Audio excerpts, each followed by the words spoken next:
Salam, hər vaxtınız xeyir olsun, dəyərli izləyicilərim.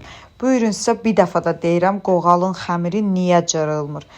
Ay səhifəmin dəyərli xanımları, əvvəlcədən qoğal bişirmək istəyirsinizsə, birinci növbədə un yaxşı olmalıdır. Məndə makvadır. İkinci növbədə onun içinə tökdüyünüz produktlar gələ otaq şəraitində olsun.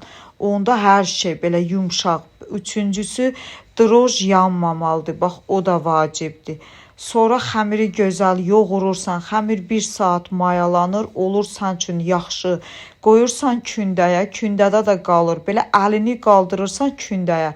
Görsən kündə elədi yüngül gəlir də, onda bilirsən ki, hə, bu da hazırdır.